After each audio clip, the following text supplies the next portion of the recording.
Kafaliana zany klasy tovavy no izay manaraka tsy tapaka fahita lavitra Honor TV amin'ity alina ity fotoanany fampalam-bavao no anasanantsika rehetra mba anaraka sy anjo hatramin'ny farany ireto ary ny lohateny vaoantsika. Olona iray no maty voatifitry ny zandary ampolony no naratra nandritra ny fifandonan'ny mponina tamin'ireo mpitandro filaminana atany ny faritry Morondava komina ANALAIVA androany. Nanambara tamin'ny fomba ofisialy ny fanohanan'ny kandida laharana 20 Hery Rajaonarimampianina ny fikambanana maintso ririnina tamin'ity androany ity. Novatsian'izy ireo fa Vonona hampandany ny Hery Rajaonarimampianina izy ireo mandritra ny fifidianana.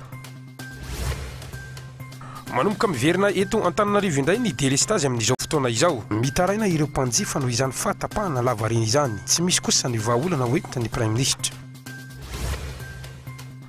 Vola mitetina roapolo Miliara Ariary no novatsian'ny fanjakana Frantsay ho fanamafisana ny fahaiza-manaon'ireo teknisiana amin'ny FANAJARIANA ny tanàna andrenivohitra.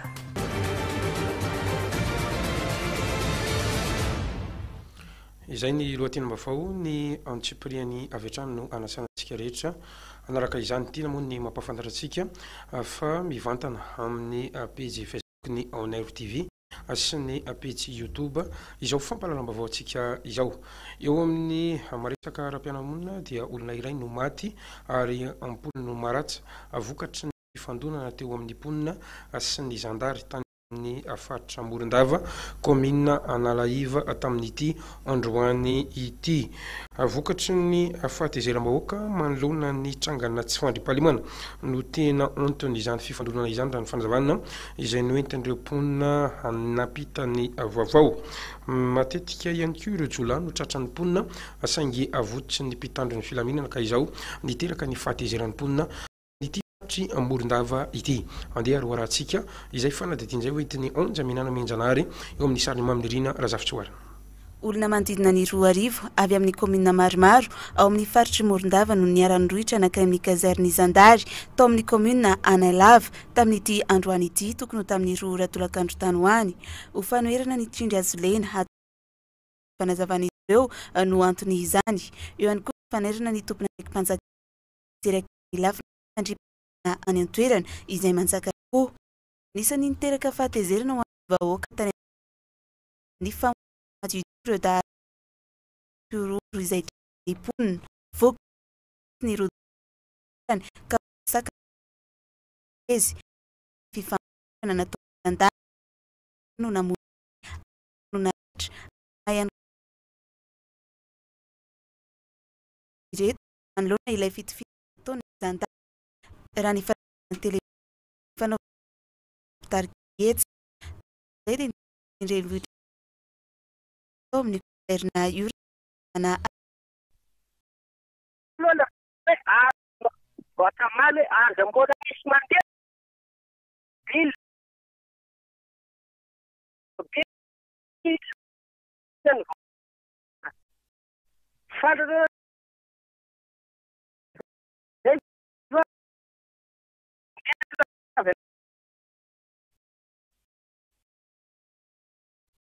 Dinya Jessica Senzai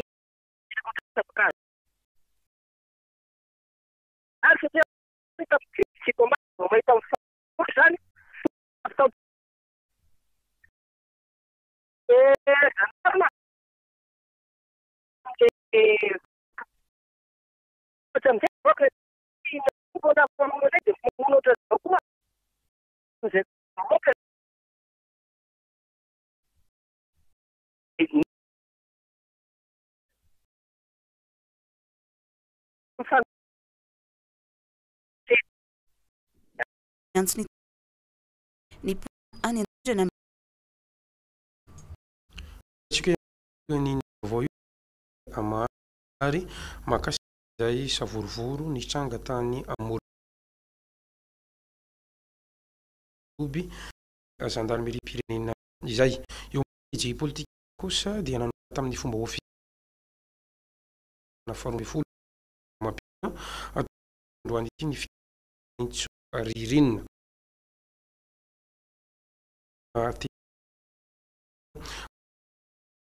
tantany fitandratrana ihany koa nanapany rajo volana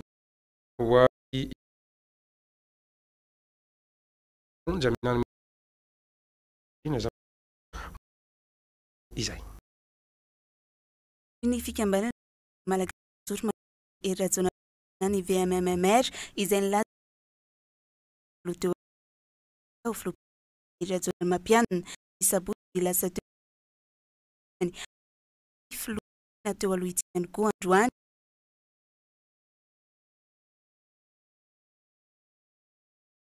antsika ary faresena ireo tety izay efa ho atao ireo foto-drafitra samaro samihafa nateo amin'ny sehatry ny fahasalamana, fanabeazana, fitanterana, fanatanjahantena, angovo, fiompiana sy fambolena sy ny maro hafa.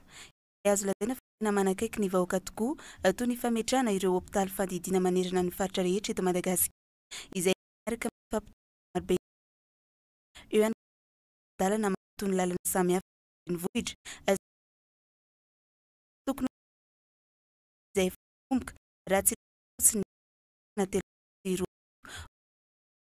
ririnina manana maitso ririnina ny apia mba samy anohatra efa teo tondra teto ny kolotsaina malagasy ihany fikambanana sady kristianina ka nanome ny heviny mahakasika ny fahitany ny isa 12 izay lahatra na misy ny kandida Hery Rajaonarimampianina mandritra ny fifidianana. Nambaran'izy ireo ary fa masina io isa 12 io raha ny ao anaty baiboly no jerena.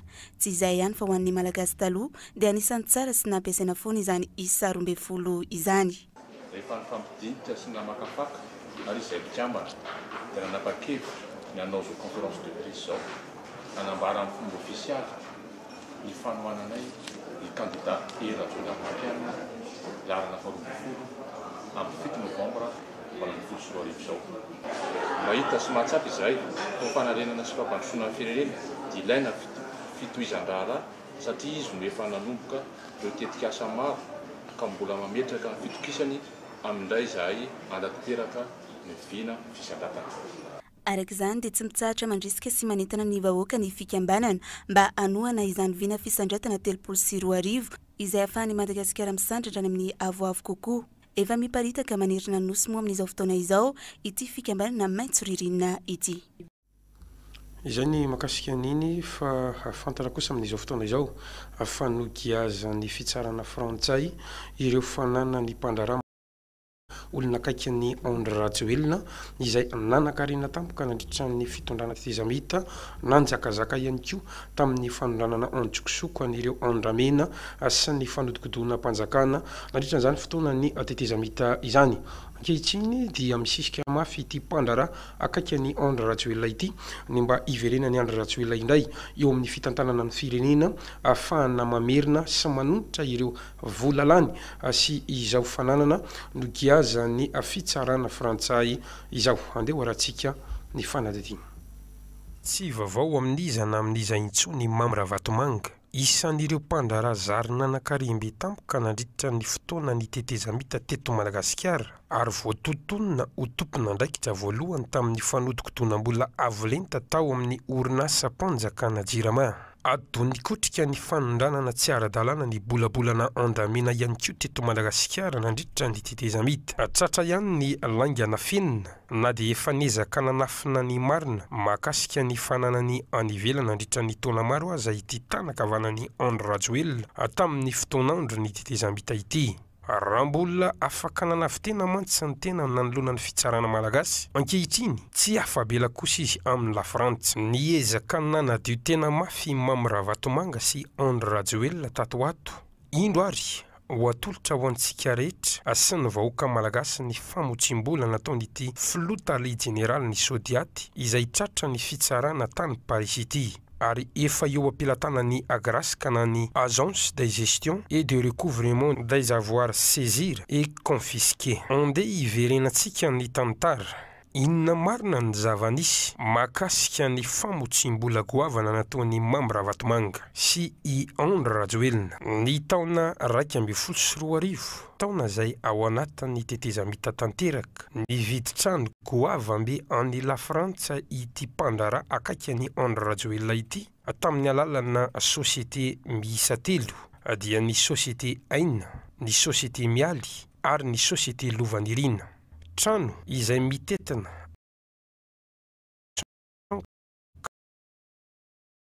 vola fantapiaviana mazava raha tsy ivina manoloana izany vola tsy fantapiaviana izany mihitsy no nahatonga ny tompokola Zafy Albera nitory an'ity mpandara izay lasa mpanefefi tampoka akaiky ny Hery Rajaonarimampianina ity. Tsy mazava mantsy hoy ny profesora Zafy Albera ny nampanakarena tampoka ny Mambra Vatomanga ary ny nafahany viditrano lafy tany la Frantsa. Izany indrindra no nampirisika ny fitsarana voalohany ao Paris sy ny fitsarana arabola Frantsay anokatra fanadihadiana mahakasika ny Mambra Vatomanga izay voasokajy ho isan'ireo mpanambola malagasy manafina fananana ny ivelany. Ny volana May taona 2024 namoaka dosie ny mpanamafisana. Anisan'ny votoatin'ity dosie navoaka ity ny mahakasika ny Mambra Vatomanga izay lasa multimilliardaire taoriana ny tetezamita tamin'ny alalana zava-maizina sy famotsim-bola tanteraka. Anisan'izany ny fanondranana ny andramena antsokosoko teto Madagasikara, fa teo ihany koa ny fanodikodonana ny vola fanjakana. Taorian'izay rehetra izay nanokatra fanadihadiana ny brigade financière de notaire araka ny baiky ny fampanoavana tao Paris. Fanadihadiana izay niarahana hita fa nandefa iraka taty Madagasikara mihitsy ny fampanoavana Frantsay nanao perquisition ny tranon'ny Mambra Vatomanga ny vokatry ny perquisition iny betsaka ny antotataratasy voarain'izy ireo ary efa lasa any la Frantsa amin'izao fotoana izao. Ny PNF na ny parquet national financière no nanenjika ny Mambra Vatomanga ao anatin'izao raharaha izao izay tamin'ny anaran'ireto orinasa miisa 3 dia ny orinasa Mialy, orinasa Aina ary ny orinasa Lovanirina. Ireto orinasa 3 ireto mantsy no nividianana an'iretsy trano lehibe izay azo ny Mambra Vatomanga atao amin'ny tanànany Levallois-Perret. Taoriny izay no giazan'ny PNF na ny parquet national financier ireto trano lehibe ireto. Maro moa ny vesatra hiampangan'ny PNF ny Mambra Vatomanga tao anatin'ity raharaha ity dia ny famotsim-bola maloto, eo ihany koa ny fanodikodonam-bola fanjakana ary ny fananana arena tsy maro-potitra. Indro ary ny porofo rehetra manamarina n'izany zavatra zany. Ireto ampelantanantsika reto ny antotataratasy mahakasika an'ireto orinasa 3. Andeha ho raisitsika tsirairay izany. Voalohany, ny orinasa Mialy no giaza ny fitsarana Frantsay tamin'ny 7 ny volana Jona lasa teo, izany hoe tamin'ity taona 2024 ity. Ny tombam-bidin'ity trano ity moa dia mitetina 625 000 € na 15 milliards 500 FMG. Ireto avoakanay an-tsary ireto ny ordre sy ny référence-an'izany. Taoriana ny fanadihadiana nataon'ny brigade misahana ny famotsim-bola sy ny eloka arabola ao notaire. Taoriana ny ampamoaka ny mpanamafisana moa no anton'izany fanagiazana izany. Manaraka izay ny orinasa Aina izay nividianany tranobe mitetina 635 000 € na 12 milliards 700 FMG. Ity kosa ny ordre sy ny référence mifanaraka amin'izany izay nogiaza ny fitsarana Frantsay mbola tamin'io data ny 7 ny volana Jona taona 2024 ho fampiarana ny diditsy volana figiazana adeloka navoaka ny TP Paris araka ny ondininy 706-145, ondininy 706-143 sy ny ondininy 706-151 izay voalaza ny fehezan-dalàna momba ny paika adeloka. Fatelo, ny orinasa Lovanirina izay nogiaza ny fitsarana Frantsay ihany koa tranobe izay mitetina 18 milliards 600 FMG na 930 000 € araka ity ordre sy référence ity.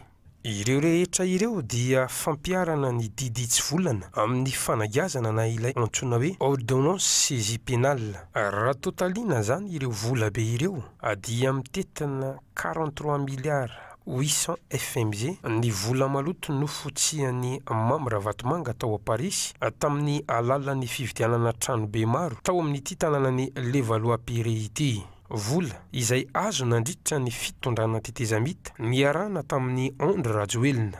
Ireo fananana rehetra ireo amin'izao fotoana izao dia efa eo ampelatana ny agrasika na ny agence de gestion et de recouvrement des avoirs saisis et confisqués na ny sapandrara misana ny fitantanana ireo fananana nogiazana no ny rara adeloka ao Frantsay.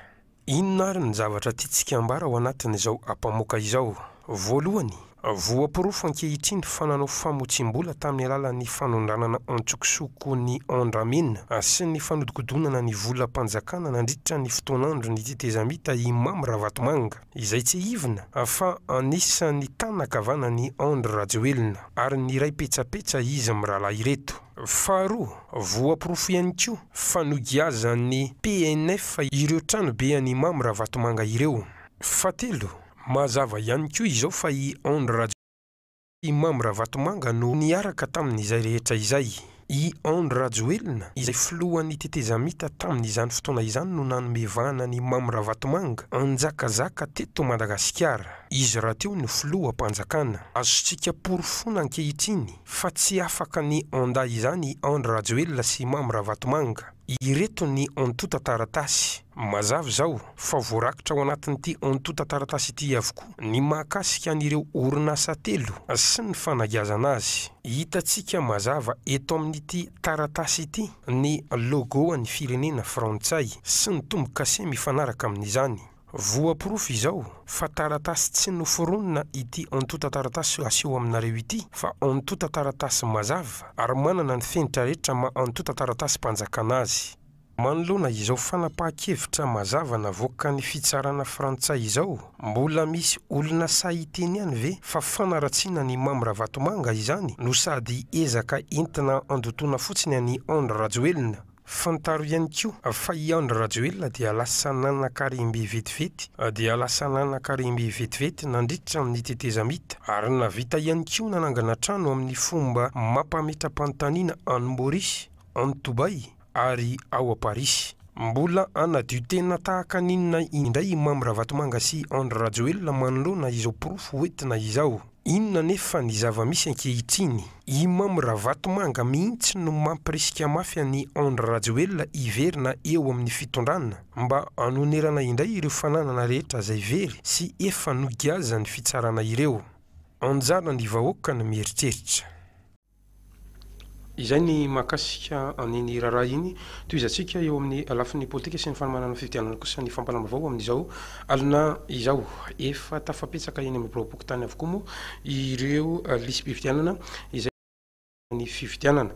Anisan'ny olana izay iombonan'ny fokontany rehetra izay nolalovanay moa ny tsy tafidiran'ireo mponina ao anatin'ny lisy-pividianana. Na izany izy anefa dia nanambara ny fokontany fa Vonona isedra sy hiatrika an'izany fividianana ho toto-saina ny fahafito ny volana novambra ho avy zao izany. Andeha arahantsika ny fanadinina hoentiny tantely rabe ny lalana eo amin'ny sariny tiavana rakotondrina.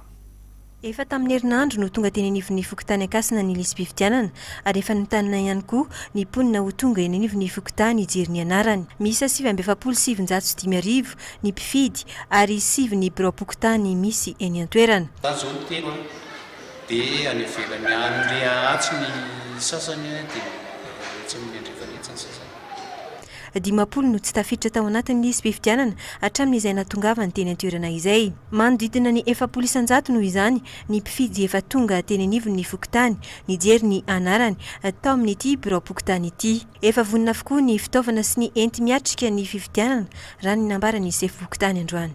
Tsy mandeha lavitra izay fa atao anatin'ny enceinte-ny centre Betaniny eny ny protevoty dia efa vohomana ihany ny salle anaovana an'ilay izy. Olana aloha zany tsy dia misy fa ny olana kely fotsiny zany dia le olona le tsy hita ato anatin'ilay lisy-pividianana no sika lasa menimena zareo dia lasa mametsiny anay tompon'andraikitra amin'ny fokotany.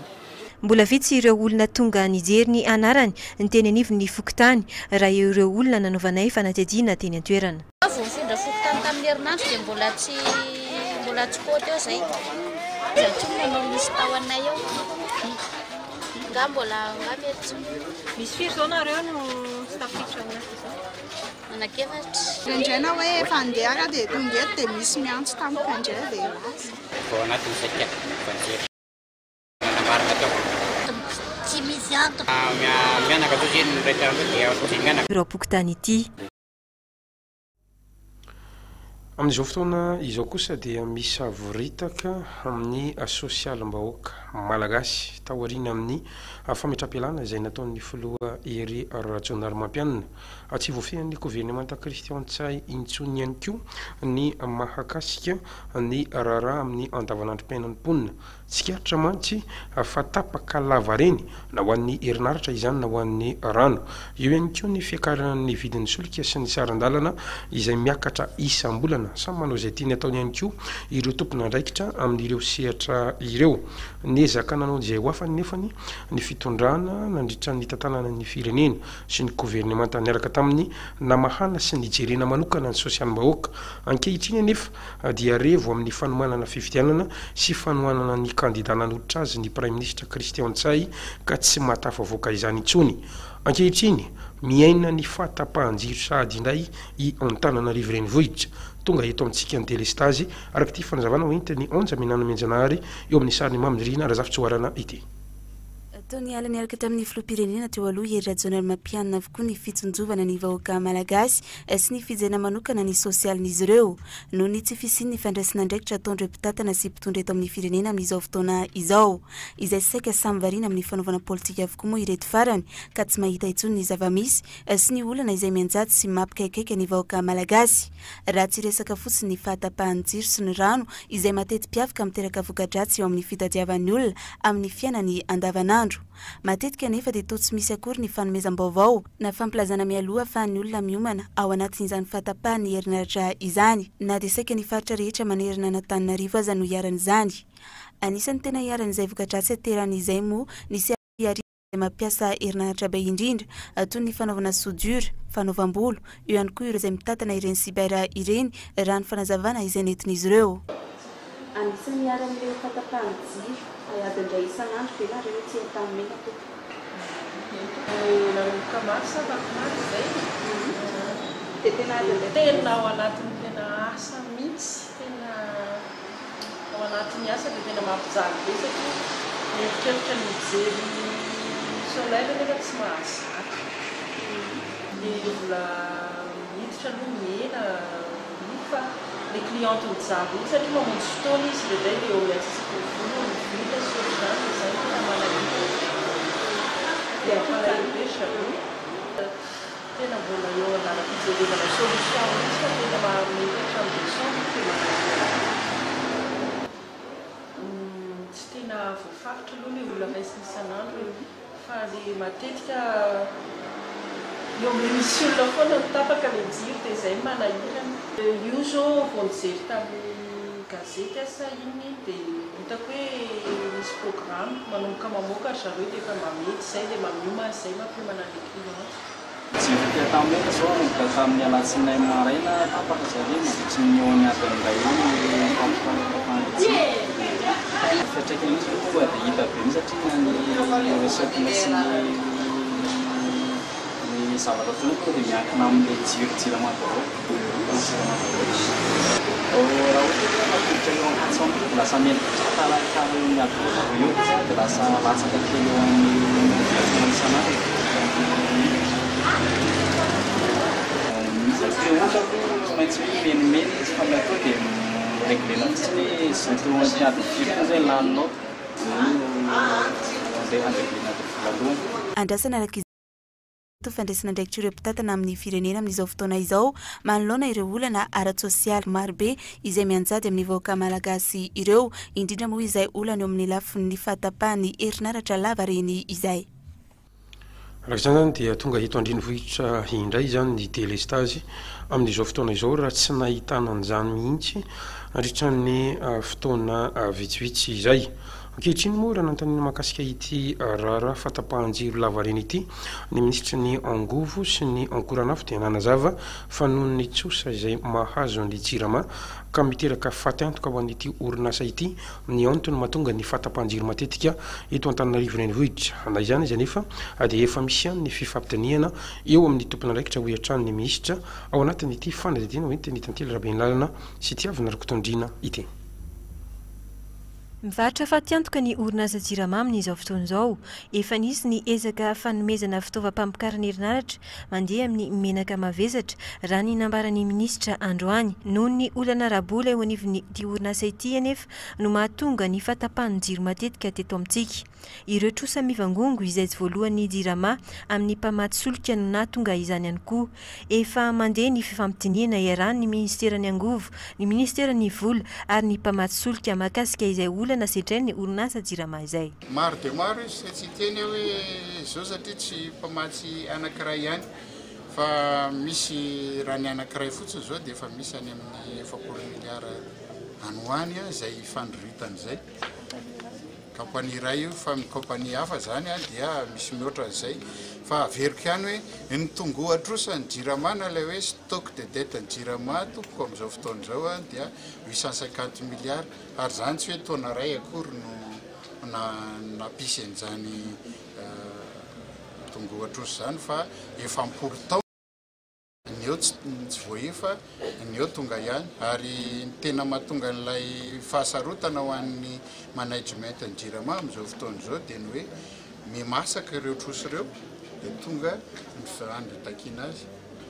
Raha mahakasika ny fiakaran'ny vidin'ny solika eto amintsika kosa dia nanamafy ny ministry ny angovo fa miankina amin'ny fivoaran'ny tsena iraisam-pirenena ny fiakaran'ny solika. Hotratrarina hatrany ny vidin'ny tena izy na ny vérité de prix. Isany koa noho izany ny fifampitiniana mahakasika izay fiakaran'ny lasantsy izay ary ezahana ny andraisana fepetra momba izay. Tangana loatra ilay fisondrotana dia tsy maintsy maka fepetra ny fanjakana araka ny lalàna koa didiny lalànanao an'izany koa ny fanjakana hoe rehefa misy ny fikorontanana eo amin'ny tsena dia tsy maintsy maka fepetra ny fanjakana hitsinjovana ny fahefan'ny vidy vahoaka rehefa hitsinjovana ihany koa ny vahoaka. Fa afaka omaly izy zao dia efa nanainika $100. Ny vidiny amaritana solika amin'izao fotoana io nefa dia tany amin'ny 65. Dia samy mamisavisy sika zany hoe raha mividy lafarina ray kilao ve ianao $10 ohatra ny vidiananao azy ka vidiny any amin'ny tsena iraisam-pirenena ny taonina mety be lavitra be avo 10 eny zany ny vidin'ilay kilao. Eo amin'izay tontolon'ny angovo sy ny ankoranafo izay ihany dia mitombo nisan'ireo mpiasa eo anivon'ity ministera ity antony nahatonga ny ministera angataka trano mba hamindrana ny reto mpiasa ireto zany mba hahafahany mandrateraka n'izay asa-panjakana izay. Androany dia nahazo an'izany trano izany ny mpiasa eo anivon'ny ministeran'ny angovo sy ny ankoranafo ka notokanana tamin'ny fomba ofisialy tetsy ampandrinomby. Andeha horantsika ny fanadihadiana tantely raben'lalana arakotondrina. Ny ministeran'ny angovo sy ny ankoranafo ny anomezana toeram-piasana mendrika ho an'ny mpiasa. Trano lehibe iray ahitana efitrano 40 efa ampolo taona no tsy nisy fanamboarana foto-drafitr'asa tahaka ity teo anivon'ny ministera ka izao tanteraka izao indray raha ny nambaran'ny ministra tompona andraikitra androany. Tonga nanotrona izao lanonana izao moa ny ministry ny angovo, ny ministry ny tontolo iainana, ny ministry ny arenakibon'ny tany sy ny solika ary ireo mpiasa avy eo anivon'ny ministeran'ny angovo. Ministeran'ny angovo dia karazany faralahana ministera ihany ao amin'ny maha-ministera vaovao azy zany tao amin'ny ampolo taonany teo izay no misy dia somary taratara ihany ny foto-drafitr'asa dia no izay fivangongon'ny mpiasa anatina efitrano anankiray izay misy mahatratra any amin'ny 7 raha atao salanisa fa misy mihoatra an'izany azy any amin'ny toerana sasany dia mba hanana ny mpiara-miasa toerana mendrika izay dia najoro zao foto-drafitr'asa zao. Mbola isy ihany koa ny fananganana trano lehibe iray ho fanampin'ireo izay efa nitsangana. Izay ny mahakasika an'iny raharaha iny fa toizantsika ny fampanambavao amin'ity hariva ity mahakasika ny tontolo ny fanabeazana dia mbola ambany ny tany faripahaizana ho an'ny malagasy amin'izao fotoana izao. Bebetsaka ihany koa ny ankizy mialan-darana ka tsy matody hatramin'ny farany ny fianarana ho an'ny ambaratonga fototra no resahantsika.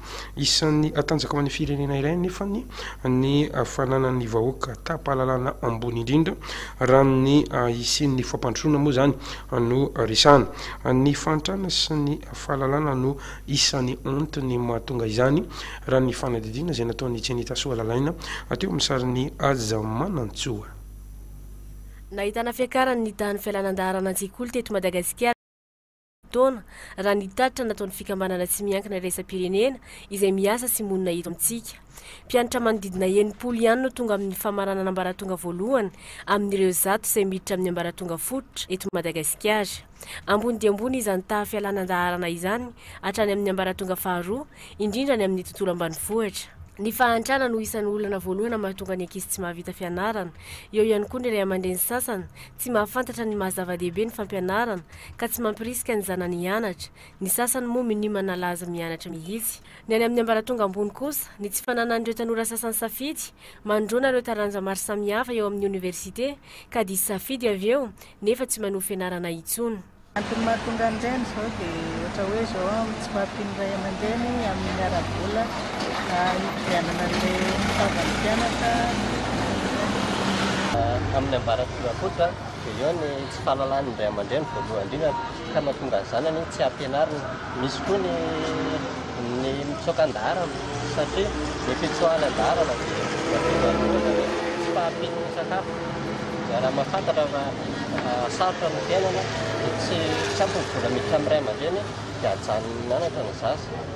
Eo amin'ny ambaratonga ambony indray na ny université zany dia eo ny tsy fahampino ihany koa amin'ny ray aman-dreny.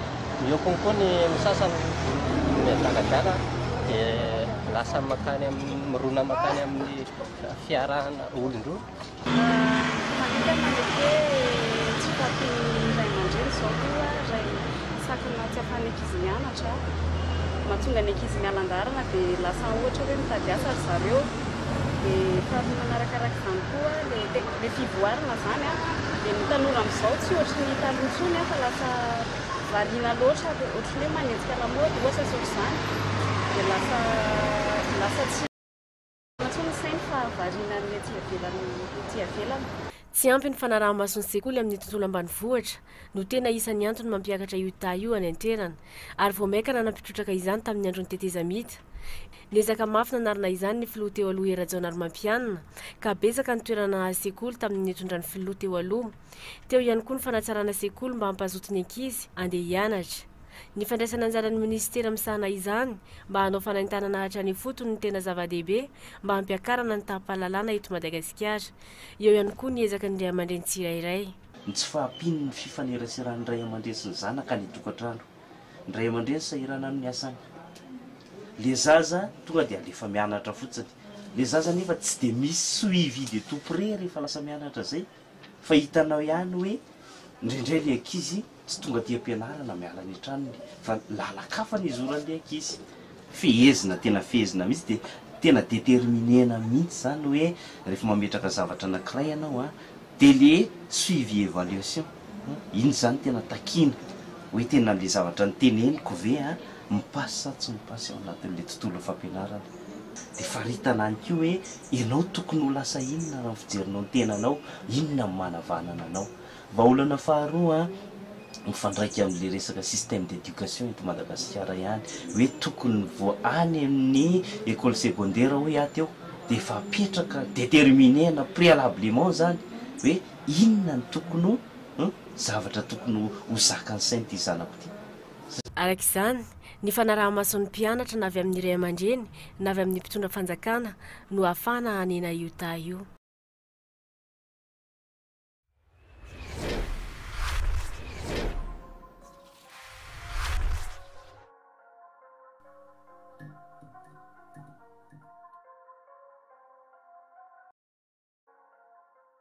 Rivahoaka ny Tomasina sy ny manodidina ny fikambanana tafaray dia manolotra ho antsika Vola Beach 2018 Vola Beach 2018 ny 3 septembre ka hatramin'ny 7 octobre eo amin'ny torapasika Tomasina andraisan'ireo distrika sy faritra an-tsary toy izao ny Fandarapitona, beach soccer, Fort Dauphin, Morondava, Manakary, Mananjary, faritry Melaky, Analanjorofo, Brickaville, Boeny, Toamasina, beach handball ny 4 ka hatramin'ny 7 octobre ahitana ny ekipa ny Toliary, Antananarivo, Mahajanga, Toamasina, beach volleyball ahitana ireto ekipa ireto UBC Analamanga, AS VBM Boeny, Cosbe Boeny, Volley Tamatave, Super Photo, Mami, BRVB, ary indrindra ireo ekipa voafantina Analamanga sy Salco Analanjorofo, beach rugby ahitana ireto ekipa ireto 3FB, USCA, UAS Semino, 15 Family, FTA Anatiazo, FTMA Antomadinka, Tam Amousbe, Tamatave, Vola Beach 2018, 3 septembre ka hatramin'ny 7 octobre eo amin'ny torapasika Tamatave. Partenaire média Honor Radio TV, AZ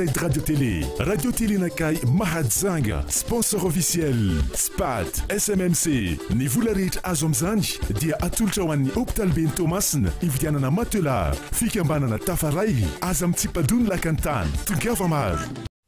Gnos Event manolotra ho anao Boudou, 30 taona fahatonga amin'ny Fiderana aloha ao amin'ny Palais des Sports Mahamasina ny alahady 3 septembre amin'ny 3 volakandro. Iarako ny VHF izay mankalaza ny fahafolontaonany sy ny chorale-ny Alasatan. Azadino ao amin'ny Palais des Sports Mahamasina ny alahady 3 septembre amin'ny 3 volakandro. Boudou, 30 taona. Miaramiasa, la ligne demi, gazety titre, panoana officiel, Honor Radio TV.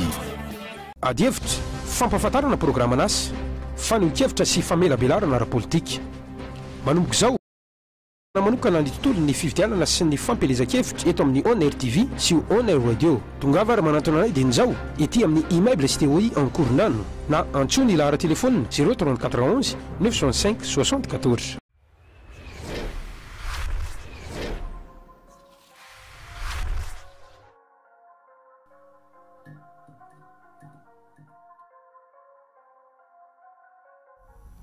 Izasika ny fampalambavao amin'ity ala ity 20 miliara ariary no vola novatsian'ny firenena Frantsay ho fanofanana amin'ny teknisiana sy ho fanajariana tany tanàna andrenivohitra. Fantatrany tamin'ity androany ity totosa tamin'ity androany ity mantsy ny fifanovatson'ny mpiaramiasa teo amin'ny ministeran'ny vola sy ny AFT teny Antananarivo. Hitantaratra tamin'izany moa fa mbola mety hatrany ny asa fampandrosoana eto Madagasikara amin'izao fotoana izao. Tantela rabe ny lalana sy tiavina rakotondrena. Vola mitetina 20 miliara ariary no nomeny ny fanjakana Frantsay amin'ny alalan'ny AFT ho antsika malagasy. Marina fa vola tsy averina izy ity ho hanamafisana ny fahaiza-manaon'ireo teknisiana sy fanajariana ny tanàna andrenivohitra ny tanjona amin'izao famatsim-bola izao ka commune 7 no hisitraka izany. Zany amatsy volan'ny INDDL, izany hoe l'Institut National de Décentralisation et de Développement Local izay miankina amin'ny ministèren'ny intérieur sy décentralisation.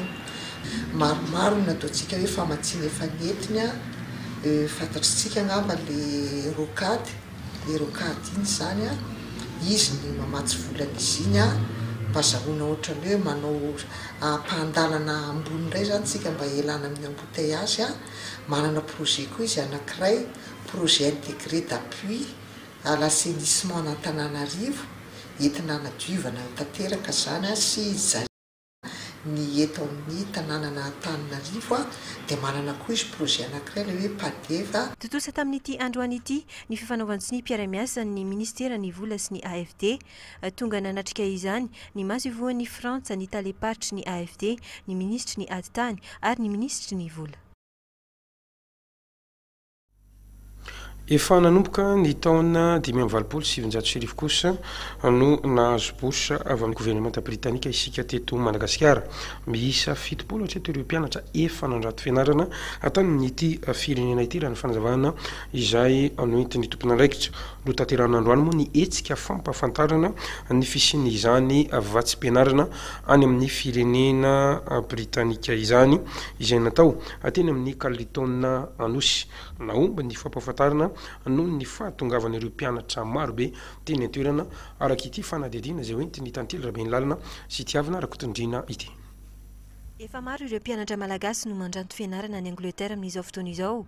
Fitopolo hatreto nefa nahazo fatsim-pianarana avy amin'ny gouvernemanta britannique.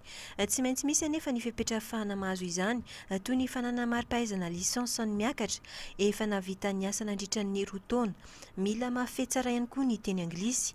Tsy misy anavahana kosa ny lalam-piofanana tao any an-toerana. Fahafantarana bebe kokoa misy ny fatsim-pianarana tsidineny eto Madagasikara. Izay hoe hitanay zany hatreto fa hoe mbola tsy fantatra ny mpianatra malagasy loatra nefa izy io dia opportunité lehibe ho an'ny mpitarika ny mpianatra na olona manana fahefana ho mpitarika eto Madagasikara. Izay moa ny tanjona voalohany ampafantatra bebe kokoa mikasika an'ilay fisian'ilay fatsim-pianarana ina daholo zavatra ilaina. Raha hitanareo misy tandinay ao olona mpiara-miasa ny ankabeazany ao indrindrandrindra fa ny ao amin'ny IELTS ohatra izay anisany dikana tsy maintsy andalovan'izay olona manana etaeta dia hianatra ny bourson dia tsy maintsy mandalo amin'ilay examen IELTS. Fa manarakaraka an'izay fampahafantarana ny fisiany ity association ity hoe inona daholo moa zany mitanjonay inona ilay zavatra ataonay daholo ny antom-pisinay. Nampahafantarina teny amin'ny Carlton ny fisiany ity fanomezana bourse any Angleterre ity ka trano eva maro no hita teny an-toerana. Famelabelara-kevitra ary fampahafantarana ihany koa ny kolontsain'izy ireo. Isokatra hatramin'ny 9 novambra ny fisoratana anarana. Maro ireo mpianatra nitsidika ity hetsika ity tamin'ity androany ity. Malina nale hoe fianarana any Angleterre moko mba teo tonga any amin'izany Angleterre zany dia teo moa hoe boursa misy boursa omen'ny firenena anglisy dia izay no tena antony nanosika anao mba hoe ahafantatra hoe ahoana sy ahoana ny fomba azahoana an'ilay boursa any Angleterre. Moa resaka ressource minière no ataoko any Akatso dia izay no nakanisako aty hoe mijery université misy an'izay filière izay dia izay ihany no tohizako any raha tafiditra amin'ilay izy. Tsy mifidy hoe filière inona na filière inona no nataonao fa rehefa hoe mahay anglais dia mahavita an'ilay test sy fanaraka amin'ilay critère pédagogique izay. Inona zao filière ataonao raha ohatra hoe tafiditra amin'ilay raha ohatra hoe tafiditra dia étude du genre. Anampy ireo mpianatra mahazo vatsim-pianarana noho izany ireo mainty milaly nandritra ny fijanonany any Angleterre. Maro ny tombontsoa azony ireo tanora amin'ny fianarana any an-toerana toy ny fifanankalozan-kevitra miaraka amin'ny mpampianatra sy ireo manam-pahaizana amin'ny vantana. Ministera dimy kosa no tonga nanao tatitra mahakasika ny teti-bolany teny Ambatonakanga tamin'ity androany ity tao anatin'ilay hetsika izay nikarakarain'ny ny mba isin'ny mangarahara ialana amin'ny kabraraka sy ny fihinanana ny volam-panjakana amin'ny tsy ara-dalàna moa ny antony izao hetsika izao raha ny fanazavana izay noentiny mpikarakara tamin'ity androany ity.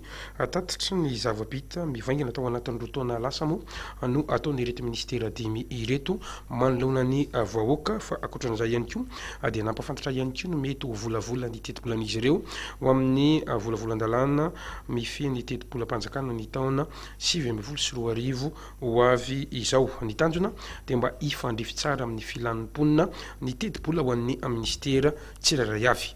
Zenita Solalalaina no nanao ny fanadihadiana teo amin'ny sariny haja-manantsoa. Mitazona andraikitra lehibe amin'ny fampandrosoana ny Madagasikara ny fanaovan'ireo ministera nitatitra ny zava-bitana sy ny fomba fitantanam-bola mba isiny mangarahara ka ialana amin'ny mety isian'ny kolikoly. Efa akaiky izao ny andanenareo volavolan-dalàna amin'ny fihany teti-bolam-panjakana ka mitondra ny anjara birikiny amin'izany ny vahoaka malagasy amin'ny alalan'ny tihetsika roa ity mba hitaterina ny teny filany. Dingana lehibe vitanay anatin'ny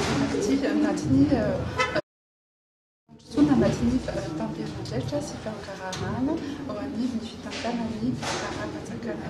Nanao tatitra zany amin'ny zava-bitany tamin'ny taona 7 sy finanasa ka izany ao amin'ny taona manaraka ny ministera anankidimy ministera sy fandro-panjakana. Nefa zava-dehibe izany satria manana andraikitra, manana obligation rendre compte, ça fait autorité, entité publique. Isan'ny nandray anjara tamin'ny tatitra natao androany zao ny ministeran'ny fanabeazana ary hita ny lesoka anisy teo aloha tonga ny korontana teto amin'ny firenena ka efa miezaka mamaha izany tsikelikely izy ireo amin'izao. Ino iarahantsika na italiana teo fa ny fanjakana efa nandefa hoe ahafahana manao an'io dia hoe marina fa tsy ampy teto bola entina mamaly amin'ny fangatahan'ny mpampianatra fa misy fepetrandresin'ny fanjakana dia hoe fambalina tsikelikely miandalana zany an'le éducation amin'ny mpampianatra zay ngamba ny tena zavatra ary efa mivoaka décret zany zavatra ny antony tena natonga an'le vacation ane dia tamin'ny amoronana ny vacation CPE ny voalohany mbola sy nisy toetom-bola natokana tamin'izay dia nisy fanapahan-kevitra tampoka nilazana fa hoe asina vacation manomboka zao ny CPE dia nanjary nandoa ariary foana zany ny ministère dia amin'izao fotoana zao zany efa ezahana miapure an'izy io ny ariary rehetra io zany. Nankasitraka ny fanaovandreo ministera tatitra ny vahoaka tonga tao satria zava-dehibe izany mba isiany mangarahara ary manantena ny mpikarakara ny hetsika fa hanao izay tatitra ho an'ny vahoaka izay foana ny ministera mba isiany fampandrosoana ny firenena sy ny fampitokisana amin'ny vahoaka. Eo ny ministère en santé tonga teo misy ministère ny habitation koa ny ministère ny défense ao ihany sécurité zany ao ihany koa ny ministère ny éducation sy ny ministère ny finance ihany koa. Dia eo amin'le resaka fangararano zany hoe misy an'le mety an'le olona hoe firaisamonim-pirenena mandray andraikitra amin'ny fanaraha-maso ary indrindra ihany koa le hoe fitondram-panjakana misy tamberina andraikitra indrindra tamberina andraikitra anatin'ny mangarahara dia ny lesoka samy manana fahitany lesoka ny tsirairay fa ny tiako tenena fotsiny hoe efa zava-dehibe rehefa misy hetsika manao firaisamonim-pirenena tonga amin'izao fotoana zao hoe akaikaiky ny fambolabolaana ny loi de finance 2019 dia manao an'izao hetsika zao. Tsy maraka tsino ny tsena eny amin'iny fatry talata maty iny ary tsy mahavany filan'ny mponina intsony noho ny famaroan'ireo olona ny varotra izay amin'izao fotoana izao ny sidra olana ihany koa ireo mpivarotra teny antoerana sy ny mpanjifa ny antony tsy fisiny izay tsena izay. Ankoatran'izay dia maro ihany koa ireo olana sahala amin'ny fanadiovana io indrindra ny olona ny fifamvozana raha ny fanazavana izay noentin'ireo mpivarotra. Nahitana vahaolana nefa izany tamin'ity androany ity noho ny fotodrafitrasa izay natsanga ny fitondram-panjakana nandritra ny fitantana ny filoha Hery Rajaonarimampianina ka notokanana tamin'ny fomba ofisialy androany. Andeha hoarantsika ny fanadina makasika an'izay hoentin'ny Clara Raholo Manantsoa sy hafitra lalaina. Fotaka loto fivarotana an'arabe no ny ainandreo-pon'ny talata maty nandritra ny taona maro. Niteraka fahatyantoka ho an'ny mpivarotra ny zavatra ny ainan'izy ireo nandritra izany fotoana izany. Maro ny mpanjifa ny tsy mazoto iantsena eny an-toerana noho ireo olana sedrain'izy ireo. Etsy andany ny fahateren'ny lalam-pandeha an-tongotra izay zary lasa fivarotana. Ankoatr'izay, niteraka fitohanan'ny fiara koa izany olana ara-tsena iainam-ponina izany. Saika nahita fiasana avokoa araka izany na ny mpandalo na ny petsena fa indrindra ny mpivarotra sy ny mponina. Toy izao fitantaran'izy ireo izao. Fotaka be dia eny fotaka be dia maloto be. Raha amin'izy dia mbola ambany fotaka be ireo zao dia manahirana dia izy lasa ohatran'ny maloto be dia izao zany zao misy ihany koa dia hita hoe efa mivoatra na avy zany ho an'ireo manao manahirana fitery dia lasa sahirana koa ianao zany raha mandeha moa ilay olona koa raha misy voadonina manahirana. Mandalo tsy moloverana toy ny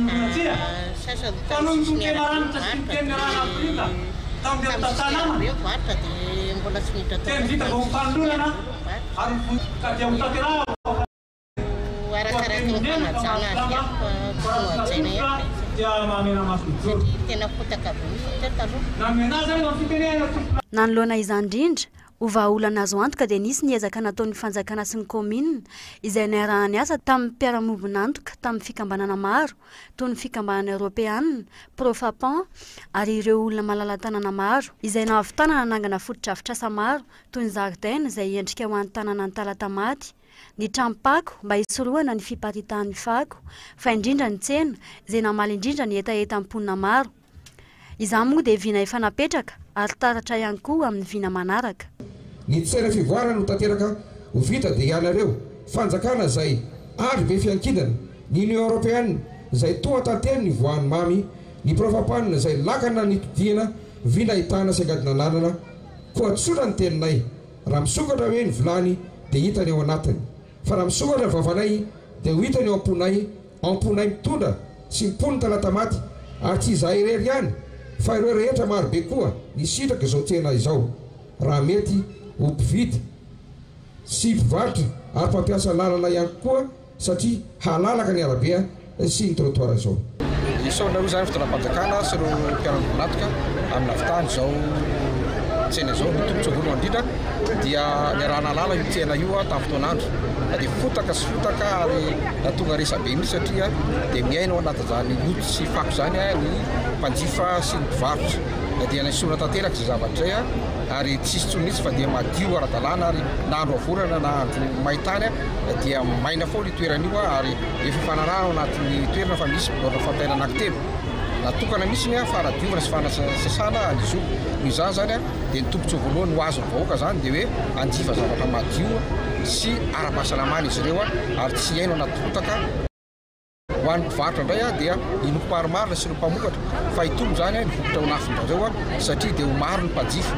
Be da be ny mpanjifa tsy nentinakôntsonina tamin'ireny fotaka ireny fa amin'izao fotoana izao zany dia be da be ny Miverina satria dia efa milamina tsara mihitsy nisy fandrindrana vady amin'ny fidirana sy fivoahan'le izy dia ireo vavady ireo fiarovana ny olona zay ao anaty ka raha misy sanatria izany olona manao foana ao anatiny eo na mpangalana sy sanambany dia tsy ho afamaina io satria hitany eo ary izy io dia sy fanarahana maso manokana amin'ny alalan'ny caméra ihany koa caméra de surveillance izay anovanay ny enregistrement ny zava-misy rehetrarehetra ao anaty tantsena izany.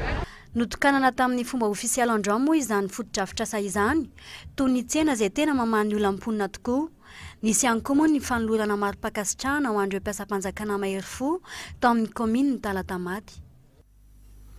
Iny vavao avy ny talata maty iny koa topolasy tombaviny tsika manakatona ny fampalambavao eto amin'ny ONRTV ao amin'ny ity alina ity mankasiraka no indrindra nanaraka sy nanjo izany hatramin'ny farany azadino aoriana ny fampalambavao ny Olona an-tsary izay omanina ianareo izay tena mahafinaritra tokoa. Mandra-peona ao amin'ny rapitondray ary topolasy topovavy.